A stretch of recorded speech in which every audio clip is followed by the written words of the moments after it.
E dentro desse tema, nós temos esse texto que nos traz com clareza o que a linguagem corporal, o que a expressão, né, máxima de uma mulher, né, de um ser humano. Mas aqui a mulher, né, que é o nosso maior foco, está trazendo para nós. Você percebe que esta pecadora desta cidade, Lucas faz questão de dizer que era uma mulher que não tinha nenhuma apreciação por ninguém. Ninguém tinha uma apreciação por ela. Ela não tinha ninguém que a estimasse. Por quê? Porque com certeza ela tinha uma fama, né? Ou por ser uma prostituta, ou por ser uma mulher infiel, ou por ser uma mulher, claro, de condutas, né, que não condiziam com os padrões, né, da sua sociedade, da sua cultura, do seu tempo. E claro que não condiz com os nossos padrões de hoje, né? Irmãos, uma mulher cristã, ela tem que ter modéstia, sabedoria na fala, no contato, na vestimenta, a maneira que se porta, como entra, como sai.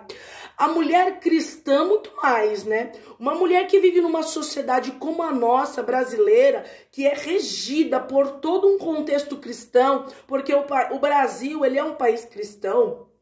Nós temos, né, condutas, né, de moral, né, para se portar, para se mover, para atuar como mulher nesse contexto geral. Muito mais nós que somos cristãs. Você vê como tem um peso muito grande, né?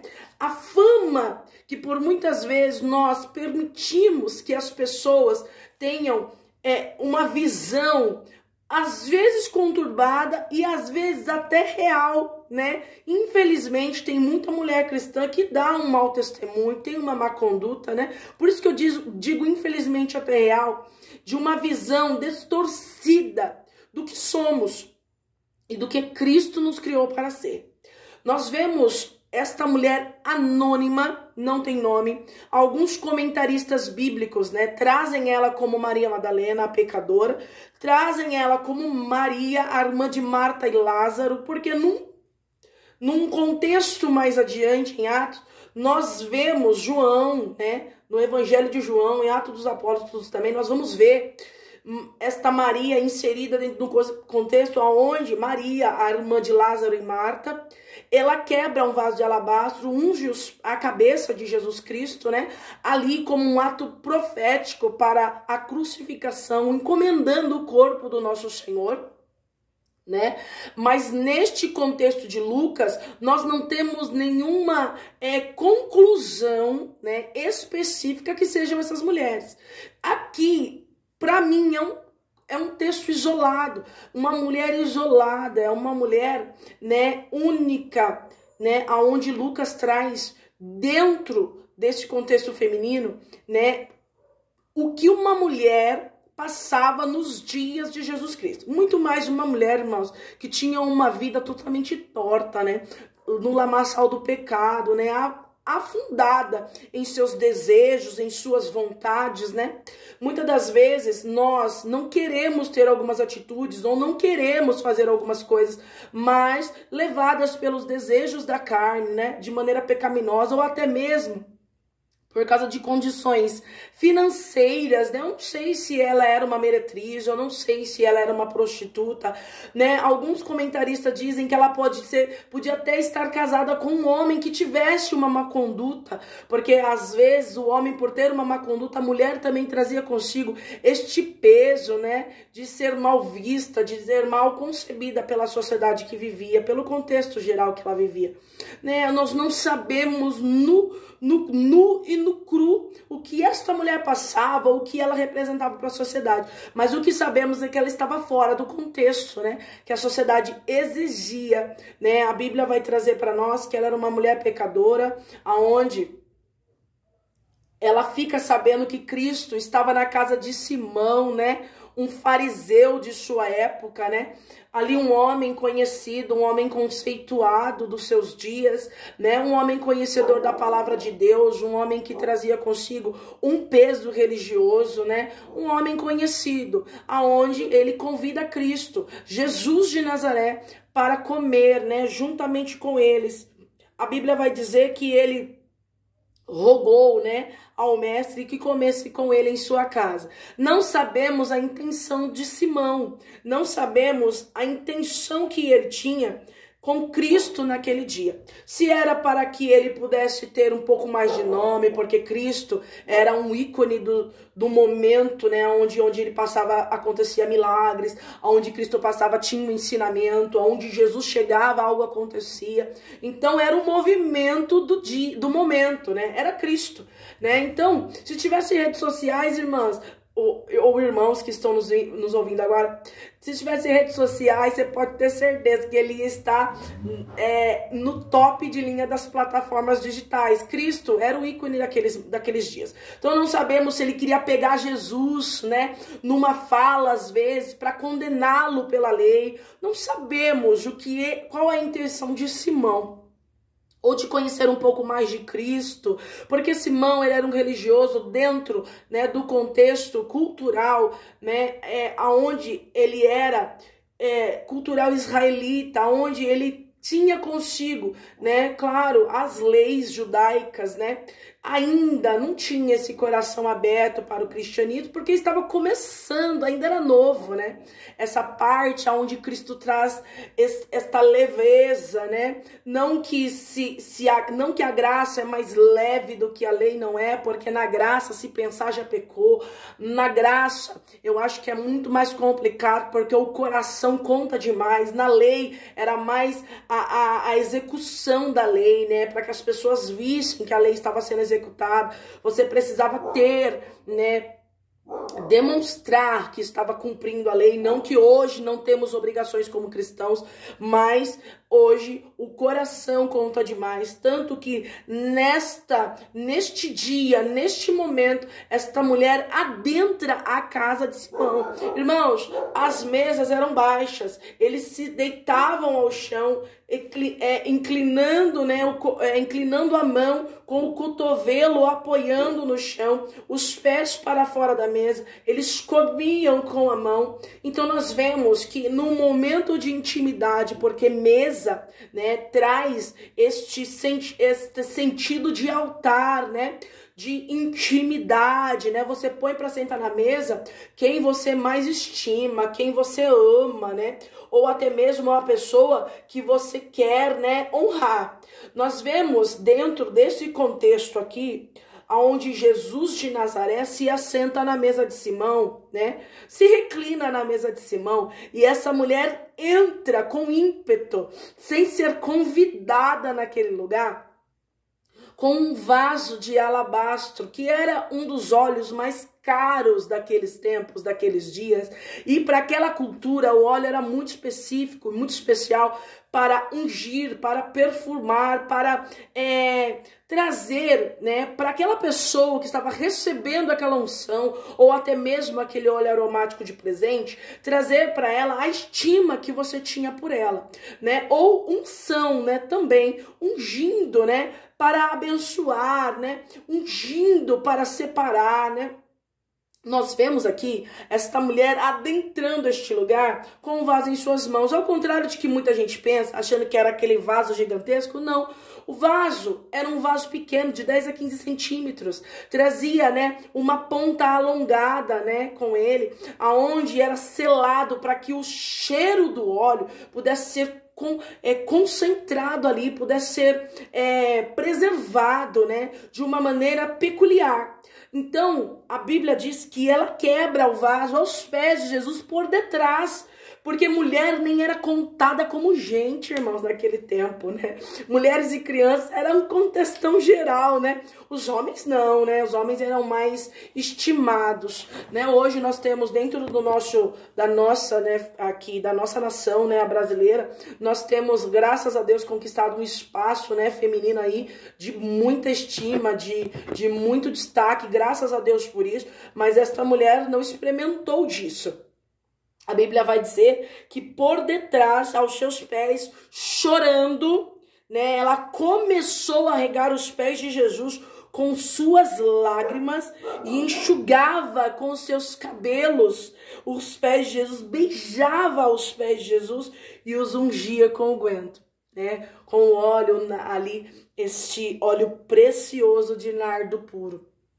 Nós vemos um ato de amor, nós vemos uma expressão corporal, né? O choro, o toque, nós vemos o toque dos cabelos dela aos pés de Jesus, a busca pela intimidade, a busca pelo perdão de Cristo, a busca insaciante, a fome e a sede pela palavra viva que era Cristo encarnado naquele dia, naquela casa.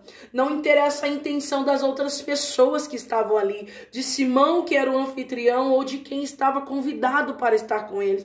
O que importava para aquela mulher, ela era chegar até Cristo e expressar o amor dela a ele. Nós vemos que ela quebra o vaso, né? A ponta desta ponta alongada foi quebrada e ela ungia os pés de Jesus, né? Ela regava com óleo e misturado com o choro, com as lágrimas, esta mulher conseguiu atingir o coração de Jesus Cristo.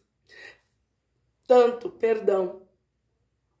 que nós vemos Cristo parando um momento tão estimado, um momento tão simbolicamente especial, né? Uma reunião, com certeza, irmãs. Tinha muita gente ali desconhecida, muita gente ali de nome, de renome. E Cristo dá atenção para ela. E o interessante é que Jesus não fala nada. A Bíblia não fala em nenhum momento que ele falou alguma coisa. Até aqui, não. Nós vemos que ele fala adiante. Depois que ele começa a interpretar os pensamentos de Simão sobre aquela mulher. Você vê o que uma linguagem corporal sem a expressão da fala, com o coração quebrantado, pode realizar no coração de alguém, irmãos. Se Cristo foi comovido por ela, você acha que a tua casa, a tua família, teu marido, teus filhos, os teus irmãos, o teu pai, tua mãe, você acha que os teus colegas na faculdade, os seus amigos do trabalho, eles não podem ser tocados, ministrados, alcançados por gestos que você tenha? Com certeza pode, porque se você continua a leitura do texto, você vê que Cristo, né, ele começa a falar com tanta sabedoria quando ele interpreta os pensamentos de Simão. Qual que foi o pensamento de Simão, Paula? O pensamento de Simão foi, esse cara não é profeta não, falando de Cristo, pensando de Jesus. Né? Porque fariseu é assim, né, irmão? Religioso, ele faz tudo certinho, mas aqui dentro, ó, e aqui dentro, por muitas vezes, não agrada o coração de Jesus, não agrada o coração de Deus. O pensamento dele, ó, esse cara não é profeta, não. Porque se ele fosse profeta, ele sabia quem é que estava tocando os pés dele.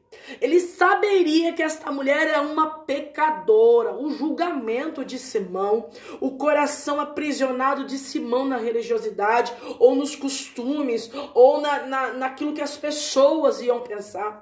Você acha que se Jesus precisasse da aceitação de alguém, irmãos, ele estaria inserido no contexto todo, né, que a Bíblia traz sobre si mesmo? Jamais. Irmão, você quer ser diferente? Irmã, você quer ser diferente? Não se importe com o que as pessoas pensam. Tenha uma vida cristã pautada na palavra de Deus, porque também tem crente que usa desculpa, né, de muleta. Ah, vou fazer mesmo porque eu não me importo com o que as pessoas pensam. Cuidado, porque ai daquele por quem vem o escândalo. Cuidado. Porém, algumas atitudes que temos, algumas pessoas julgam de maneira errada e nós acabamos nos preocupando demais com o que as pessoas pensam. Desde que agrade a Jesus, irmãs, continue agradando ao Pai. Nós vemos que quando ele consegue discernir o pensamento de Simão, ele fala assim, aí Jesus fala, e respondendo Jesus disse, respondendo quem? Quem, irmãos? Respondendo Simão, que nem falou, só pensou, não teve expressão corporal, porque Simão não fez. A Bíblia não diz que Simão fez caras e bocas, ou fechou a cara, ou simplesmente tratou o Cristo mal. Não, a Bíblia faz questão de dizer que ele pensava consigo. E peraí, como Jesus responde? Porque Jesus viu o coração de Simão. Nós vemos dois tipos de pessoas aqui. Simão, né? Esse homem fariseu, coração endurecido, engessado pela religiosidade, e a mulher pecadora, aquele coração que precisa do perdão de Jesus. Sabe aquele coração que reconhece pecado? Sabe aquele coração ensinável? É o coração arrependido. Nós vemos o coração desta mulher que chega para Jesus querendo tudo dele, entregando tudo dela. É essa a diferença, né, que temos muitas das vezes dentro no nosso coração. Nós temos um pedacinho fariseu e um pedacinho mulher pecadora. Não, nós temos que ter total coração quebrantado por Cristo. Nós precisamos ter o coração desta mulher, não as atitudes dela, mas o coração que ela teve e que ela tinha naquele momento. Você pode ter certeza que a partir daquele dia a vida dessa mulher mudou, porque quando ele toma partido dela, ele conta uma historinha para Simão.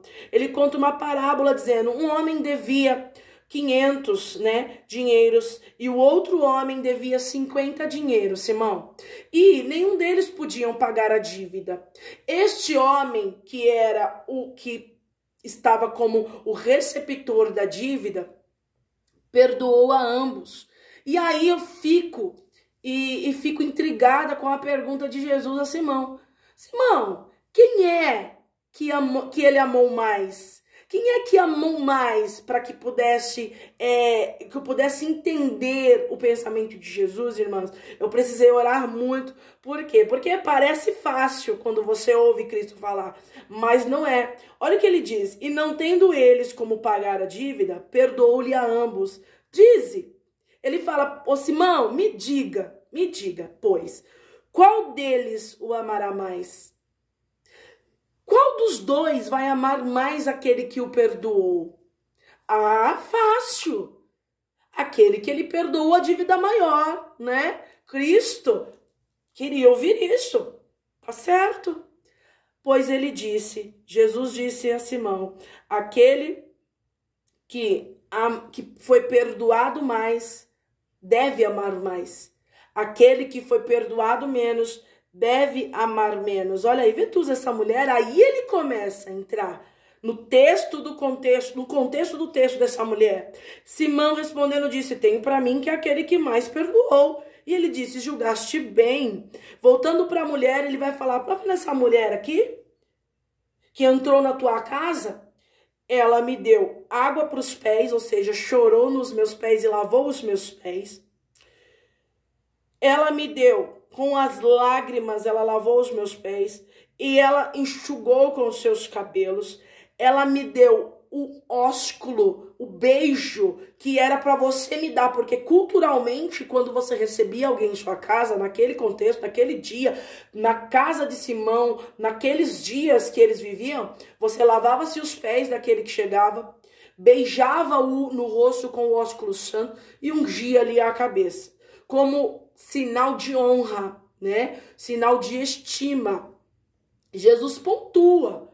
Eu entrei na tua casa, você não me deu água para lavar os pés, você não me deu o beijo, o ósculo santo, e você não me ungiu a cabeça. Essa mulher não deixou e não cessou de beijar os pés. Esta mulher ungiu os meus pés com unguento. Olha aí, por isso eu te digo que muitos pecados lhe são perdoados, porque muito amou, mas aquele a quem pouco é perdoado, pouco ama. Irmã, sabe o que eu entendo com essa palavra? De que eu preciso ter o coração desta mulher, entendendo de que eu fui perdoada muito, muito. Porque se eu tiver um coração fariseu achando que eu não fui tão perdoada assim, afinal de contas, eu não sou tão pecadora assim, eu tô já começando errado.